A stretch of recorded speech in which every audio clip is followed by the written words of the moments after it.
Your guppy colony breeding tank got out of control. You need to sort the fish sizes quickly with less stress to go from this to this.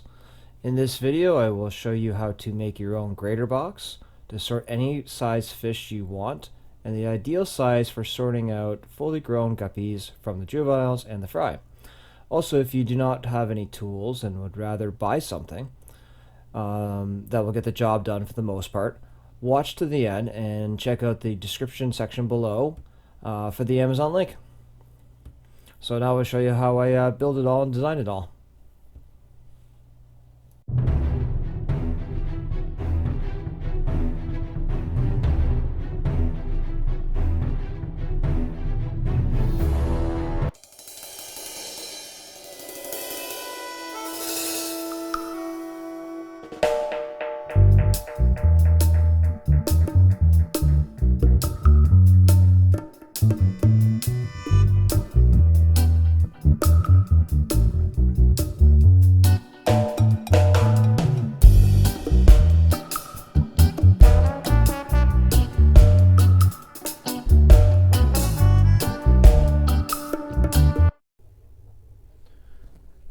Okay, so we got all our boards cut here.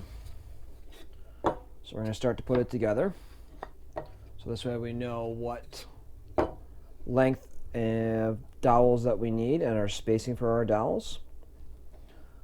So this box here on the inside is going to be a 4" by 4" inside box for the grating. This is going to use 1/4" dowels, and we're going to go with 1/4" spacing between our dowels.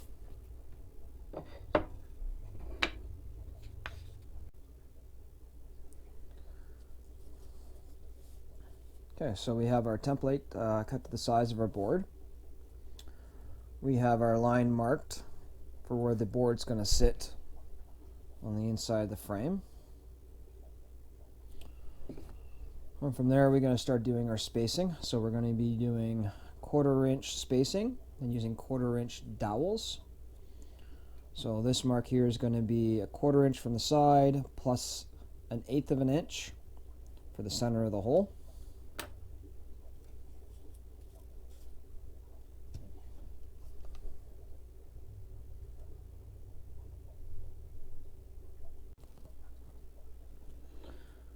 Okay, so we got our template all finished.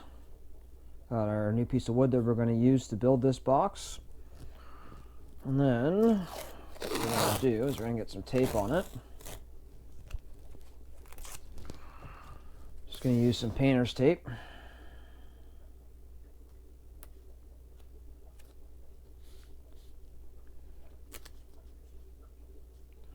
Make sure this is really square on there, so it lines up just how we made our template. I'm going to making this template out of some harder material. I just want to get this box done for now. See how it goes together. And then we'll make a more rigid template out of it.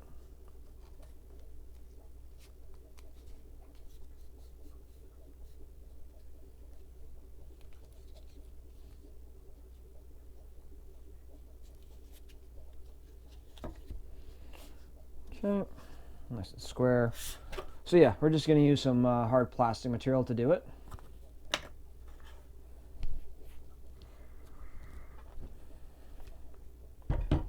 Just double check one more time.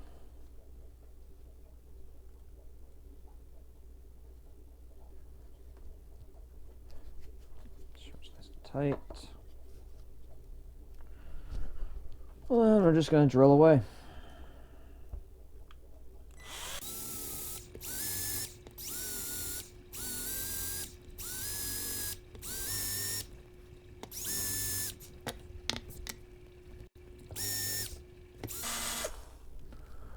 Now for this part here, if you have a depth gauge for when you're drilling, so to make sure they're all the same, that would be good. Fortunately, I don't have that, so I'm just having to eyeball it for now. And then we're going to take this template off and do the same thing for the next piece of wood. So we don't need to see that twice, so I'm just going to pause you while I do that.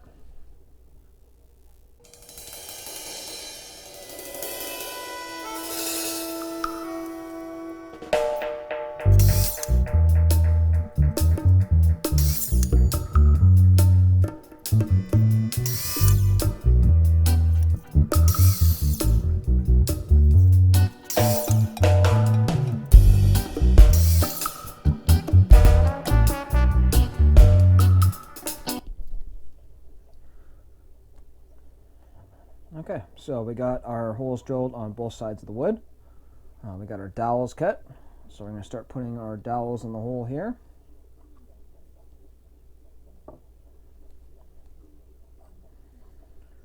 So like mentioned earlier, I didn't have a depth gauge. So some of these holes might be a little bit deeper or shallower than the rest.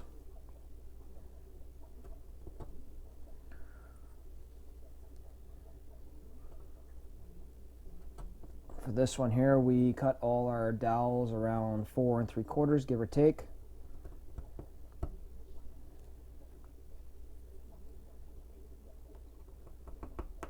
Some are going to be a little bit shorter, but that's okay. Some of our holes are a little bit shorter. Now the fun part, lining up all the dowels.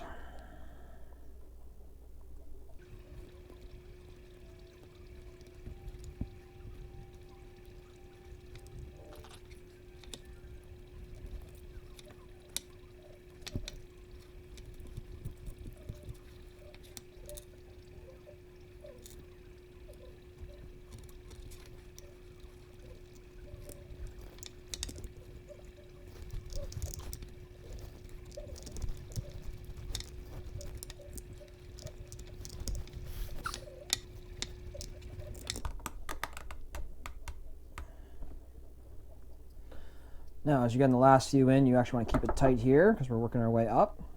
A little wider here, so it's a little bit more of a V angle. It's a little bit easier to slide them in with the whole thing popping out. And if this one's not too long on the end, shouldn't be too bad. One popped out.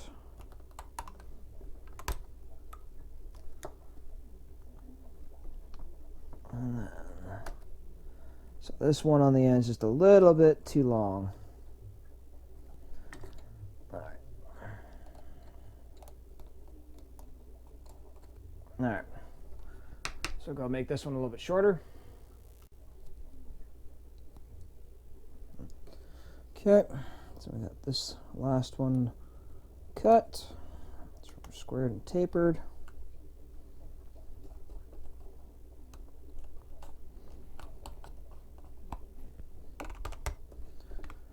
And there we go. All the bars are in. It's not too bad. It's a little bit crooked on the bars, but not too bad. So we're going to go and start putting our pieces of wood in.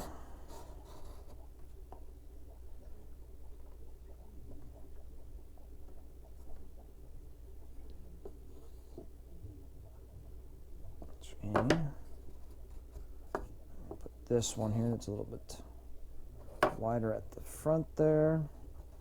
It's a little shorter at the back. Yeah, that fits in much nicer. Okay, so now we're going to screw it together.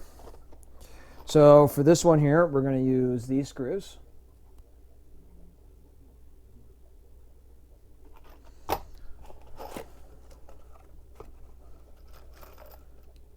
And they are really good Canadian Robertson screws. So much easier to work with.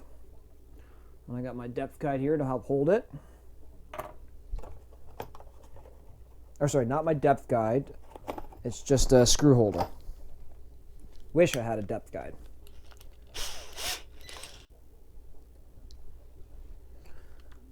Okay, so we're going to pre-drill the holes. Which is a small drill bit here.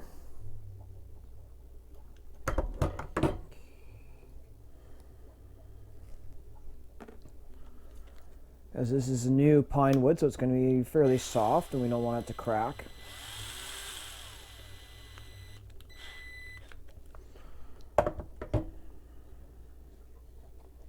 And what we're going to do, I'm going to bring this piece of wood in just a little bit. Just because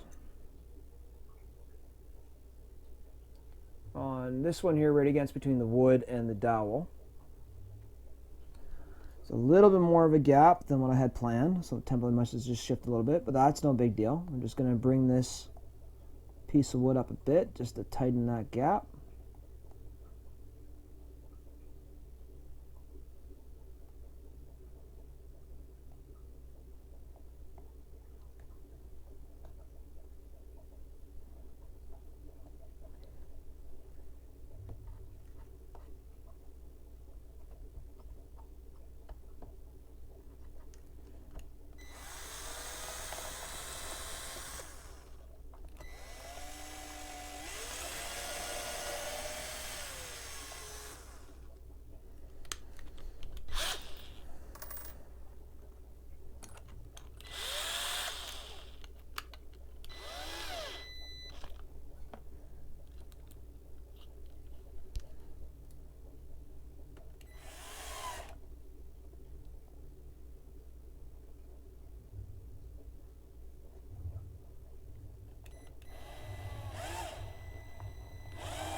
Okay, just got to do the same thing on all the other sides.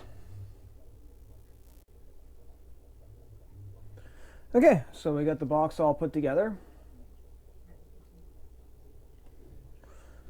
So what I'd recommend doing is putting some silicone on these screws here, just in case you're in the water for a while and just prevent any rusting, especially if you don't dry it off when you're done.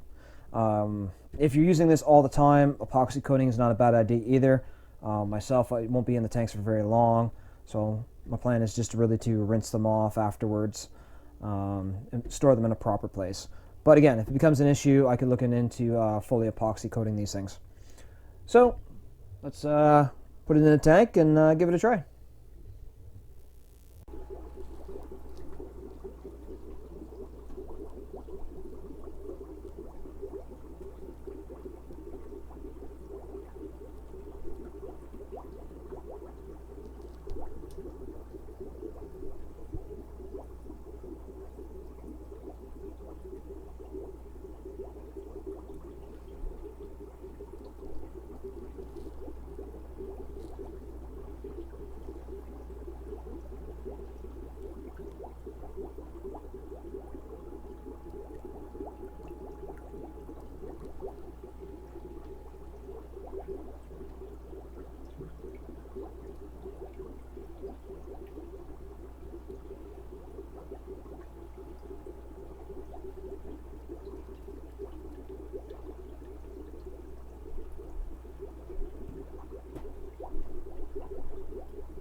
So the other option we have for people that don't want to make their own boxes is we have these kitchen utensils that I got from Amazon. I'm going to show you a picture in here in a second of the close-up so you can see the spacing between the bars. It does catch some smaller fish, so there are going to be some fish that not quite sellable size unless you want them very young. The other thing I find with this is there's a little bit of airline tubing here that I've squeezed in and melted just so it stays in place. The reason being is that these ones here, they have a bit of a sharp end to them right here, right behind my finger. So I didn't want to get any fish's fins getting caught in there, so that's why I made some modifications to mine. So this is the smaller one that comes in the pack. That is the larger one, and then there's also a third one that's also larger. There'll be links in the description below. They're affiliate links, so if you're interested, please use that. It'll really help me out. But let's see the size of fish that we get using these guys. They're a little more spooked now, but if they're right at the surface, like I've tried this before, you can actually just put the whole scoop right in there and just scoop using the metal one. We'll do some transfers here.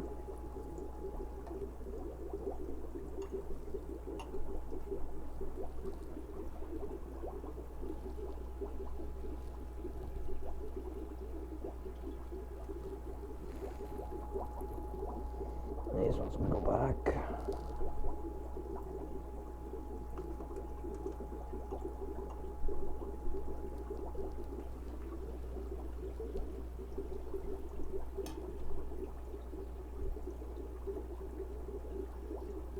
So that's what we got. And this one from Amazon. Don't know if we got any other fish that were in that scoop that were small enough, so I'll purposely get some smaller ones and see if they come they stay in the scoop.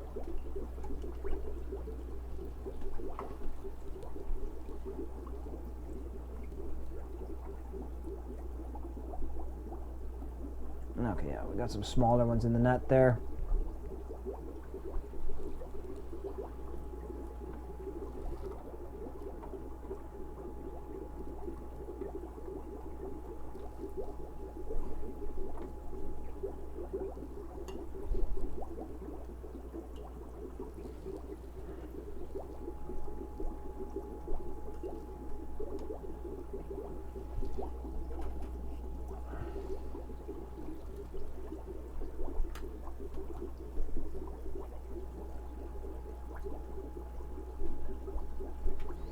So yeah, you can see there's one there that's a little bit on the small sides. But again, if you're selling to people that, you know, they want some younger females, that's perfectly fine. For pet store, it's a little bit on the small size for the average person. But again, this is something that you can buy online. You don't have to mess with it. You're just going to get some of your fish are going to be a little bit smaller. But then again, if you want it, or you want to get an exact size, as you saw in the video, that's how you make your grater boxes. These grater boxes are great because you can use that for plecos too. So I don't have any babies of my super red plecos yet, but when I do, it's going to be much easier to sort. So yeah, hope you enjoyed the video. Thanks for watching, and please like and subscribe. It's really going to help me out. So I'm going to finish getting all the fish out of this tank, and it's going to need a big water change. Don't worry, I know it's a little bit cloudy. The nitrate levels are super low, especially the auto water change system. And honestly, some people hate mulch. It does have its benefits. But yes, it is a little bit dirty because the tank is definitely due for a pythoning. There's just too many fish in there right now, so this is really going to help sort that out. So thanks again for watching. Take care. Bye.